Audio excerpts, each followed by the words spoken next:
सभी का स्वागत है मेरे चैनल आकाश मैथ्स क्लासेस में। और आज मैं आपके लिए लाया हूँ क्लास 10th का इम्पोर्टेंट क्वेश्चन है जो कि 2024 में आ सकता है, जो कि कई वर्षों से पूछा जा रहा है। तो यहाँ पे हमें सिद्ध करना है कि √3 + 2 √5 एक अपरिमेय संख्या है और इसे हमें क्या करना है, सिद्ध करना है। तो चलिए इसको सिद्ध करते हैं। तो हम यहाँ पर इसको हल करते हैं।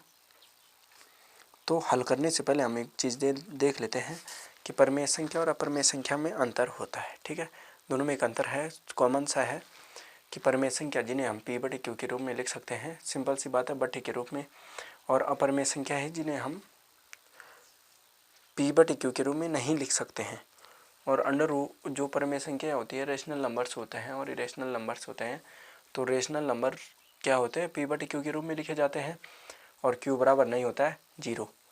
और अपरिमेय संख्या जिन्हें हम बोलते हैं इरेशनल नंबर्स। इरेशनल नंबर्स क्या होते हैं, जिन्हें हम P/Q के रूप में नहीं लिख सकते हैं और Q बराबर तो कॉमन सी बात है नहीं होता है 0। और इन दोनों का अभाज्य गुणनखंड होता है 1, उभयनिष्ठ अभाज्य गुणनखंड। उभयनिष्ठ अभाज्य गुणनखंड का मतलब है वह संख्या जो कि, ठीक है, अभाज्य संख्या किन्हें बोलेंगे, जो संख्याएं स्वयं और एक के अलावा किसी अन्य से विभाजित नहीं होती। जैसे कि 3 है, 3 एक के पहाड़े में आता है, 1 या 3 होता है, और 3 के पहाड़े में क्या आता है, 3 ही आता है, बस ये कॉमन सा है ना। तो ये हो गया हमारा अभाज्य संख्या, परिमेय और अपरिमेय संख्या। तो यहाँ पे हम मानते हैं कि माना 3 + 2 √5 क्या है, परिमेय संख्या है, एक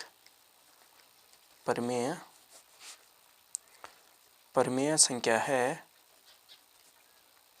ठीक है, अब परिमेय संख्या क्या होगी, नॉर्मल सा देख लेते हैं, P/Q के रूप में लिखी जाए, जहाँ पर Q बराबर नहीं होता है 0। और P और Q क्या है, P/Q पूर्णांक है, धनात्मक पूर्णांक क्या है, धनात्मक पूर्णांक है। ठीक है, P और Q। तो चलिए इसको सरल करते हैं।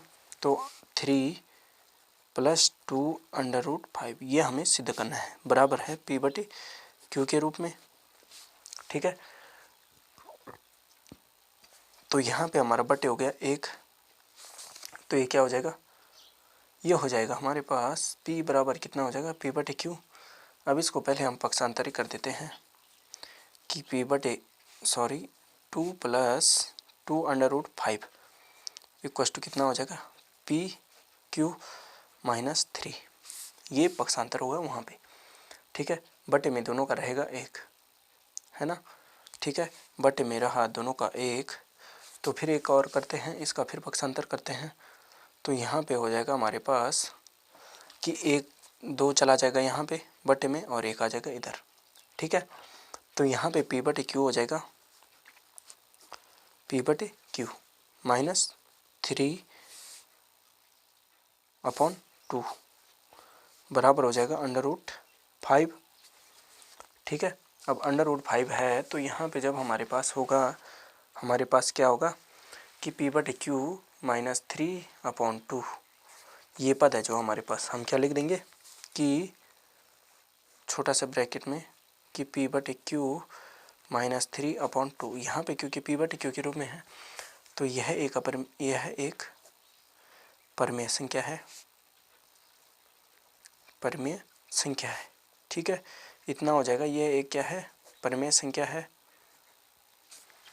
ठीक है, परिमेय संख्या है तो उसमें हम क्या कर देंगे कि जब एक परिमेय संख्या है तो हमारे पास क्या हो जाएगा, तो √5 भी क्या हो गया, हमारी एक परिमेय संख्या, तथा √5 भी एक परिमेय संख्या होगी, एक परिमेय संख्या होगी। माना है अभी हमने, ये सिद्ध नहीं है, ये असिद्ध।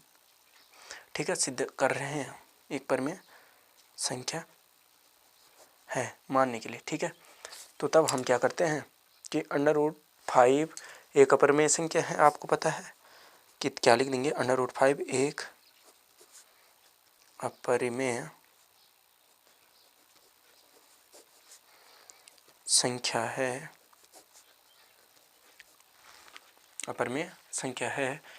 यह एक क्या है, विरोधाभास है। ठीक है, अपरिमेय संख्या है तथा 3 + 2 √5 एक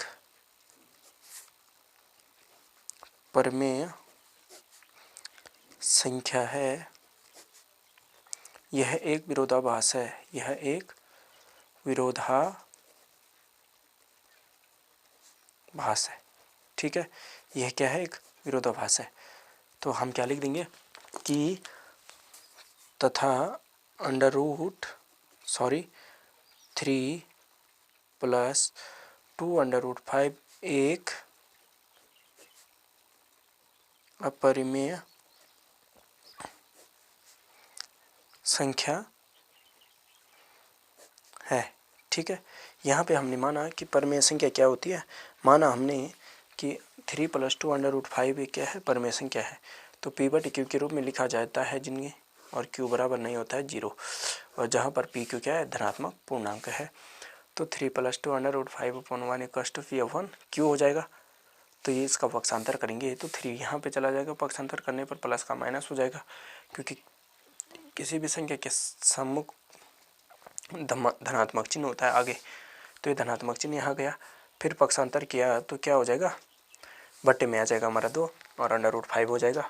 ठीक है, तो यहाँ पे P/Q -3 है, यहाँ पे बटे 2 है, बराबर है √5।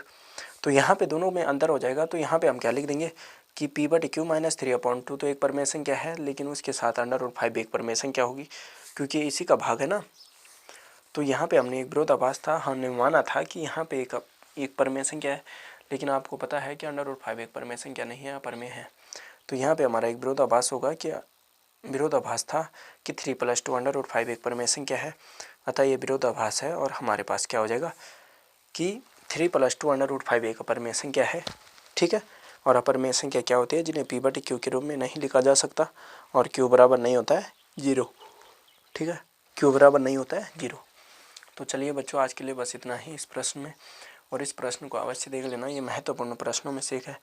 ये हर साल पूछा जाता है, 1-2 नंबर में पूछा जा सकता है। ठीक है, तो चलिए आज के लिए इतना ही, धन्यवाद।